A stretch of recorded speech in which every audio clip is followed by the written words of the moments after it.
Hi, this is Faith and Honest Conversation. I'm Thomas Rowland, and this is James Farrant. Hi, Hello. James. And yeah, we're here to talk as honestly as we are able, I guess, in the moment about our faith and our spirituality and our experience of that, and hopefully to make it okay for you to have your own experience of spirituality and faith, however that may be for you at the moment. James, just before recording, we've been talking a bit about. It feels a bit like an update on your life, and Yeah. also a realization for you of how things have shifted a bit. Yeah. So I can just summarize what I think I understood, and you can correct Yeah. me and add to it and things, and we can go from there. Because Totally. it feels really relevant to, well, what I said right at the start of this, just Yeah. our experience of faith and spirituality, and Definitely. We started having a very honest conversation about faith, and we were like, yeah, don't we record these things usually? yeah, And that's I it. realised we needed to press record. Yeah, that's it. So you were saying that you a couple of years have passed since. Is it 2 or 3 years now since It's 2018. So 2018? 2018, It's March, even more than, yeah. April, Mhm. 2018. Yeah. Mhm. Yeah. So quite a while. Nearly 5 years. Yeah, since you left the greenhouse project. That's right. Yeah. Yes. And um, fair to say you had a breakdown? Yeah, I think I haven't really got the words for it, but I think that's the most accurate phrase that I've come for, or I've landed on. Mm, Yeah, certainly. That it's in the realms of a breakdown. yeah. When I was doing it. Hmm. And there was something there about in the greenhouse feeling like you were called to it, feeling like this was Mm. God's vision for you and for Yeah, Plymouth, where you live, yeah, um, and so I guess a passion in that and a sense of duty, mm, and maybe a growing sense of being trapped in that, and guilty and mm. sadness about what was unraveling, Yeah, maybe. Um, yeah. I think and then, unraveling is the right term for it because mm, I felt like I was unraveling whilst mm, everything else was going on mm, around me, essentially. yeah, yes, yeah, everything was unraveling. Mm. Um, and and now feeling like now you can, um, you had a great phrase of like time untangling things, Mm.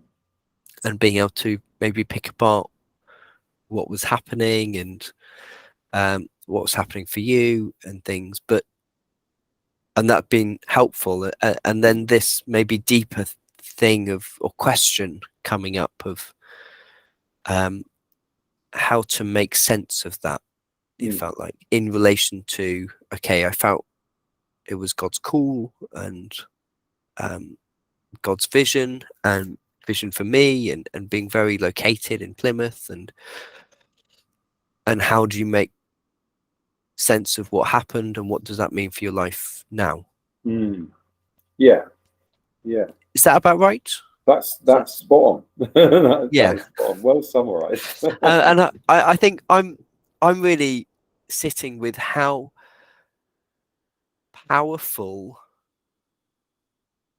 and even oppressive, I think, in that like two sides. The When we feel like we've been called by God to something, Mm. like how that can be um like so powerful in the moment, so inspiring, so motivating, and um if things don't work out, trying to make sense of that becomes really hard and Mm. quite a burden. Um, I think I was reflecting on last week it really stuck to me what we're talking about, what we were saying and exploring around time, and it just being the present moment. That's all that's existing. And this feels like it's taking you back a lot. Like there's a big burden of call from God that hasn't felt in this present moment when I've been with you before. Yes, yeah. I think that's a really good point, actually. That it kind of takes me out of the here and now, thinking about it and talking about it and reflecting on it. And I suppose that's the nature of reflection, isn't it? That we are always looking back when we reflect. We're always thinking about and remembering and analysing the past when we're reflecting. Even though we're doing it in the here and now, it is the here and now in reference to the past, isn't it? And looking at differences, changes, and how we've adapted or whatever. So yeah, I don't know if that's maybe me trying to justify reflective practice because I like it. But yeah, I'm just wondering if there's another way of doing it.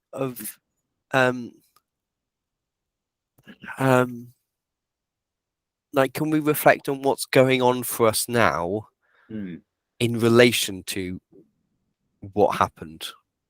Like well, I suppose that is what you're doing, isn't it? That's a better rephrase. Yeah, I guess what's going on. So I guess in my head, maybe the difference is: are we wrestling with us now, or are we wrestling with some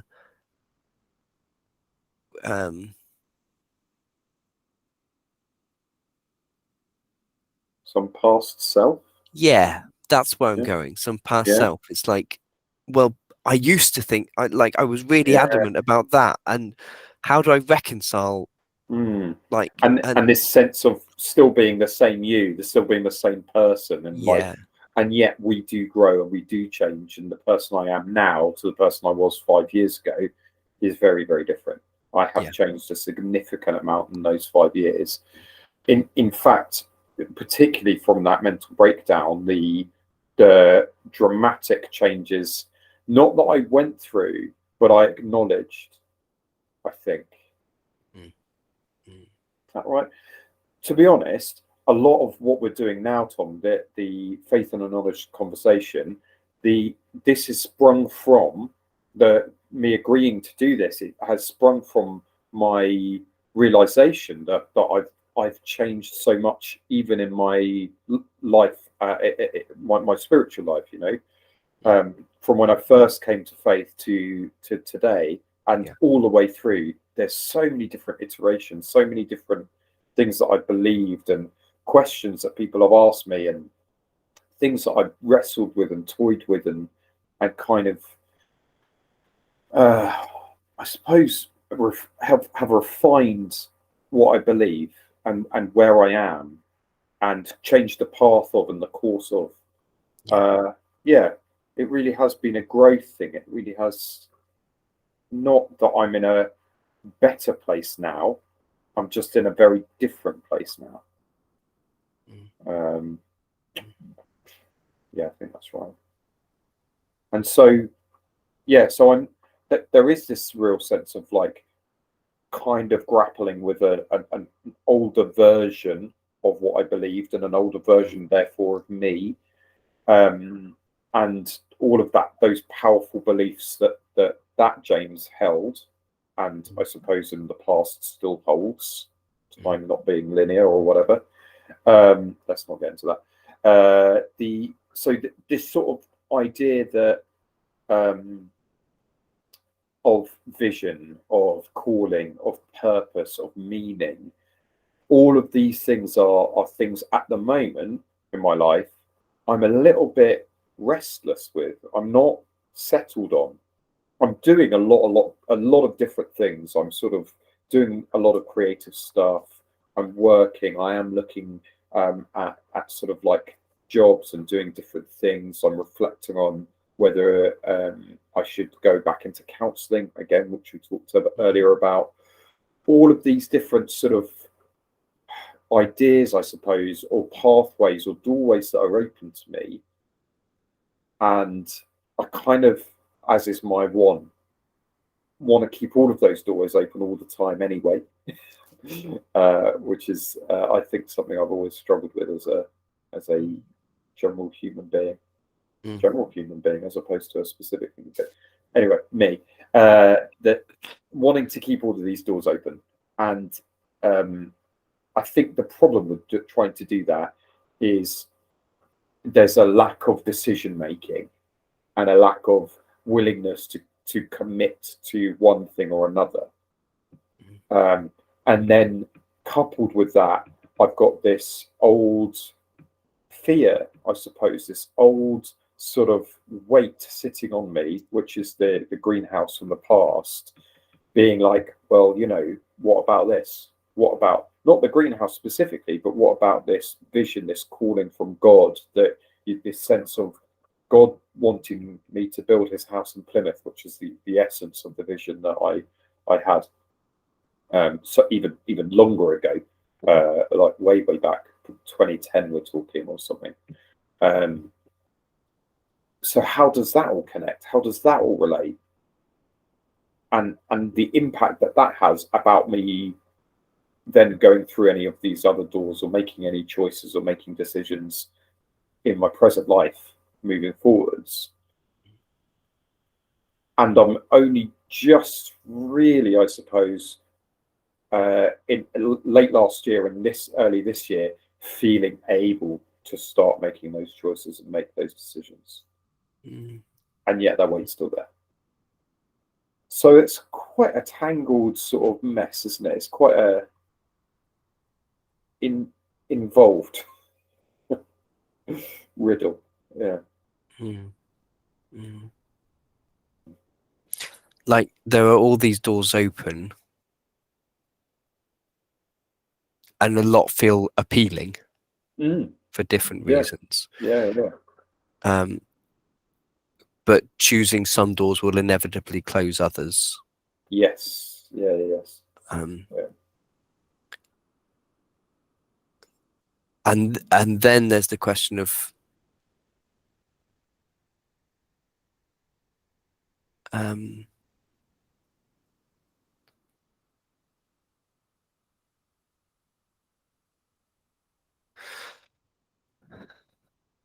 how I'm just trying to find the words for it that actually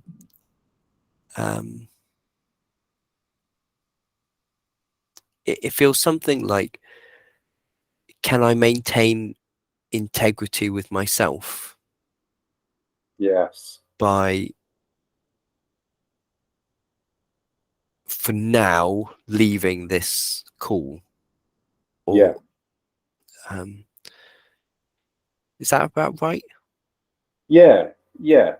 It's like a trying to reconcile, I suppose, to really over Christianese it, like who I am now with who I was then, and where I'm going now with what I felt called to, and really sort of like unequivocally felt was, this is my life's purpose. And the leaving behind of that has been, it's been life shaking. Catastrophic, not in a destructive way, but completely reordering and reshaping my life in a new direction. I mean, it wasn't the only thing that happened at the time, but it was certainly, but it was like a symptom of where I was at the time. Me leaving, the sort of mental breakdown side of things was a symptom of everything else that was going on at the time. So there was a lot. It was almost like a perfect storm in which that could happen. which, like, looking at it, even at the time, I knew the way I was living didn't feel very sustainable, which is essentially what it came down to, and why it all came to a head, really. And I was ending up giving out more than I was getting in, and naturally, as counsellors, we all know, you can't. You have to kind of have a nice balance where there's enough being fed with enough being given out in order to keep the fuel tanks high. That's a very mixed metaphor. You know what I mean? Yeah. There's it feels something about there, like, is this cool? I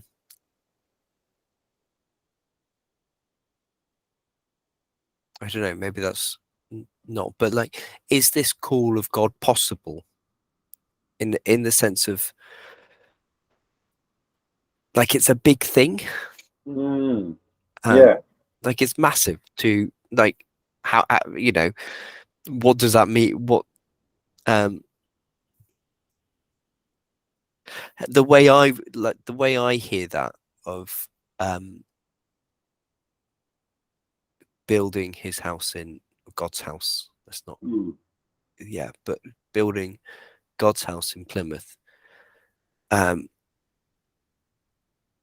it feels very meaningful and very consuming. Or very just big scale. Yeah. Big scale, and weighty.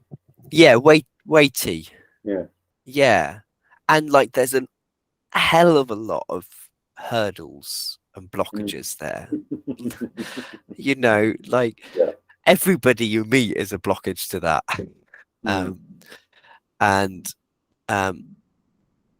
So like the, I don't know.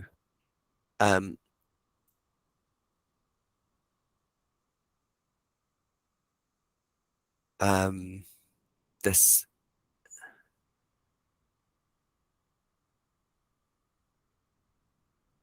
and yet it feels such a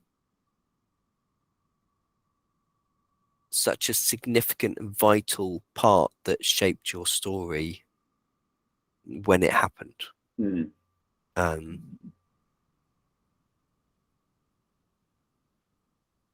Yeah, I don't know where I'm going with this, James. But I guess in that weightiness and that bigness and how vital it was for shaping what you did and what you spent your energy on and who you were becoming, it feels like this could be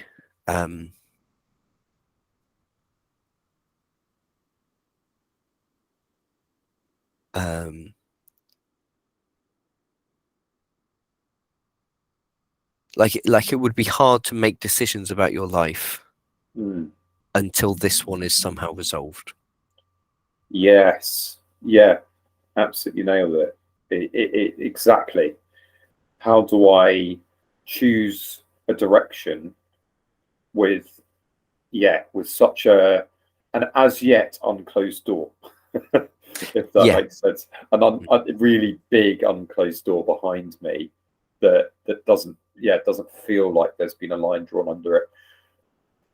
I mean, when you were talking there, that some of the things that were sort of that floating through my mind were things like at the time when I first sort of had the experience of the vision, there were people who'd said to me, well, we don't know whether it's a physical house or a spiritual house. Whether, what is meant by that? It's a lot of like lofty concepts, exactly as you're saying. That there's weightiness to it, but it's not very clear what it means. So that I think that what they were suggesting was to be cautious. They were promoting caution and not like running headlong which at the time, you know, I was about 23, and just suddenly to have like an idea. I was a very, very new Christian. I was very like kind of what people might term as on fire and impassioned and excitable, I think is the right term. And so something like that for me was huge. Like I'd come from a point of like not really believing God existed to suddenly knowing unequivocally that he did exist and that he loved me and that was super close to he's given me a job to do. And that's quite a you know, whiplash fast turnaround. And I think I wonder if that's maybe what I need to do then is look at how resolved is that. Oh no, that feels really rubbish. That's not what I think. Yeah, and when I said without resolving it, I was like, I don't know.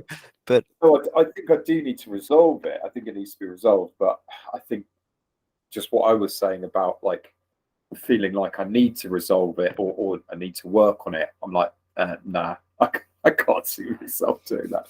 I don't even know where I'd start. Yeah, I don't know. it's a very loaded, very heavy, very tangled bit of my life that is still, unresolved is the best phrase for it. Finished, maybe. Yeah, and I guess I'm trying to get to grips in my own head what this idea of calling entails. And can I fire loads of things at you? Those are things that are going on in my head, and I like. One thing I'm thinking is, what are we not saying, or what are we not talking about? And it feels like, to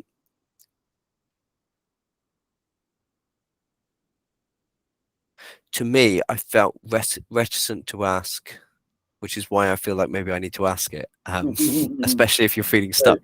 Maybe it's like, what would it mean for that, for now, just for that to be, maybe that was wrong, or maybe like, maybe I got it wrong. Maybe you got it wrong. You were a new Christian, and you know, and I have a lot of suspicion around prophecies or things like that. I think they're great, but I also think they could be a way to boost our own egos or a way of being powerful. And so I guess that's going on for me. It's like, and not like you're the one that needs you alone can discern that. I think I've heard bits of your story, you know, and it's a valid question to ask. It's a really valid question to ask. And what would like, why, if, and there's the like, is it right or wrong? I wouldn't know where to go with that, if I'm honest, James. But like, experience, like, I think I would be curious about, what does it mean for me if it was wrong? Is that still a problem for me? Is there, and I guess with calling, this is where I'm just going to splurge, James, so I don't know if this will be helpful, but calling puts the onus on the person being called to do something. And I'm not sure that aligns quite with my idea of God at the moment. Like, God is going to, if he wants to build his house in Plymouth through you, he's going to do it some way at some point, you know. I guess it gets like, I guess where it gets to me, and I want to detach myself from that, is that sense of, can I let God down? like, is me going this path going to be somehow disobeying God or letting him down or something? And I'm done with that. That's my own stuff. Like, I'm done with that. If God wants to do something, he's got to sort it out. But I think in that it's that for me at the moment, it's that kind of trying to stick with integrity with how I am at this moment, which comes back to, I believe God is here in this moment. Like, God is acting now. And and like, so I think that's the end of my splurge.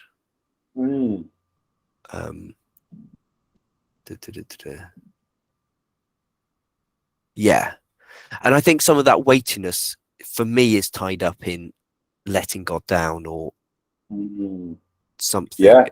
And I totally relate to that, and I can totally align with it, particularly from my experience in that. And I really liked what you said about if God is going to build a house, he's going to build a house. It's sort of like in spite of me. It's like it's going to happen. Yeah. And I totally believe that. And I think that maybe a lot of the heaviness and a lot of the weight that is still maybe holding me back, or like what a lot of the guilt is linked into. Excuse me, sorry. A lot of like the stuff that's still there is linked to maybe not very healthy theologies and things that are wrapped up around that, about exactly as you said, the onus being on me, the sense of calling, the sense of like that being who God is making you to be, who God is wanting you to be. It sort of goes against my idea that God really values our free will and really values our freedom and our and the being in the moment and the immediacy. Because if then I'm focused on this vision the whole time, whichever side of it I'm on, then am I being distracted by that? Am I then no longer spending time with God because I'm so focused on getting the building built, whatever that looks like, spiritually, physically, or otherwise?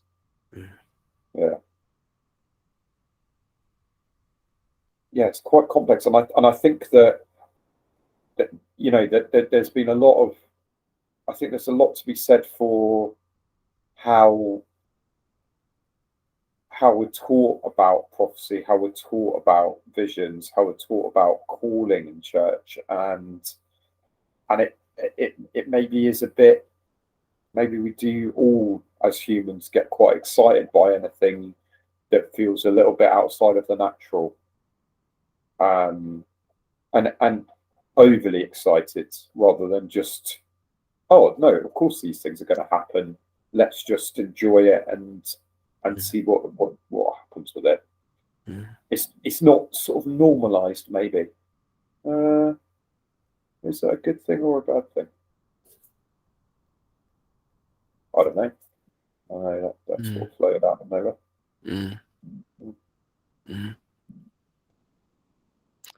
I think I'm left with this feeling that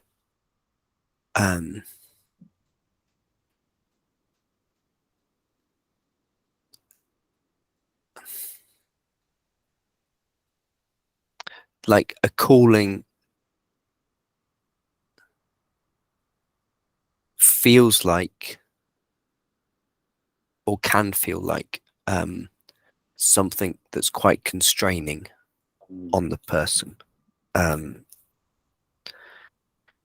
it's like saying you're here, you're like, your purpose is this, or not even that. Like, sometimes the callings feel so high that it's like you've got to aspire to this, but you'll never get there without my help. Or, like, and it's almost, yeah. Oh, and it feels like it's shutting down. It could shut down a lot. And I guess the feeling that I'm left with is of you, James, being somebody that's really powerful. Like the way you can be with people, and your humor and your intellect, and and your creativity. And I don't know if you can receive this at all, but I'm just going to go with it. Like, you have a lot of power that I think if that can be allowed to express itself, however,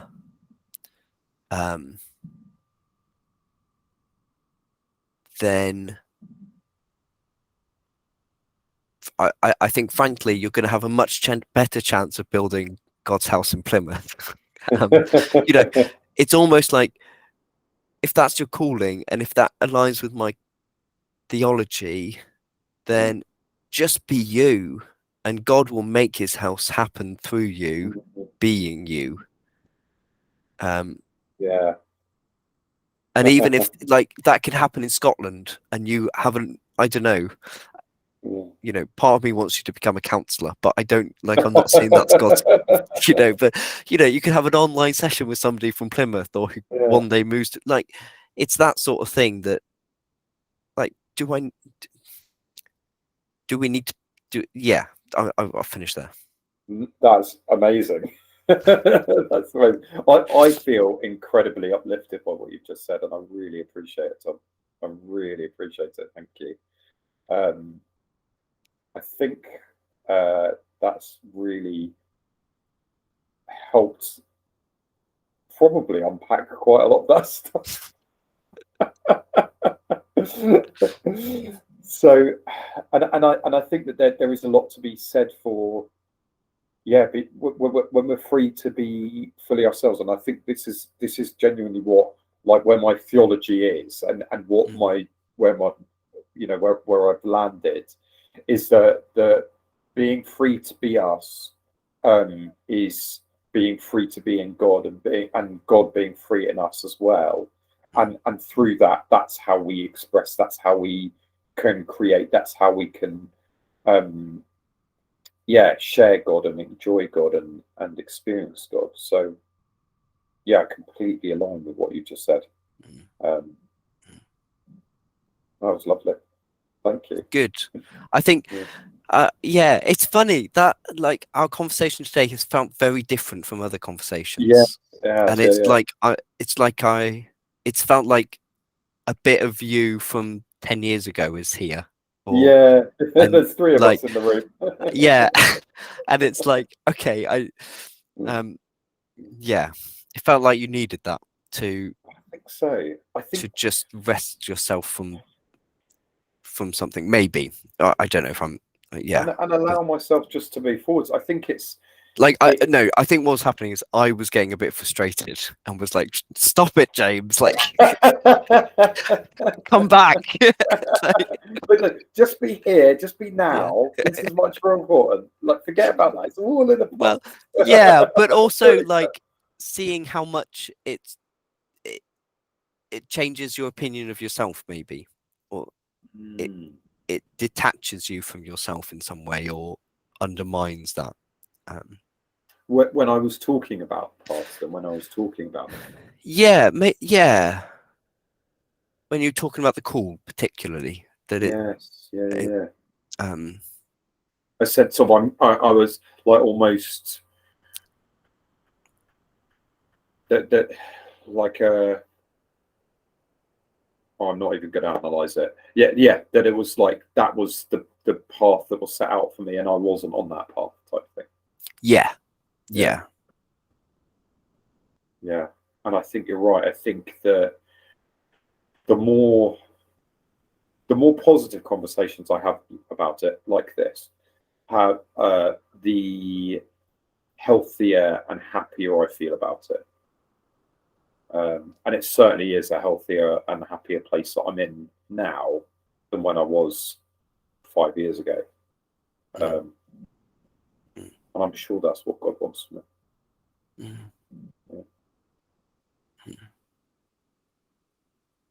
It's good. It's quite freeing.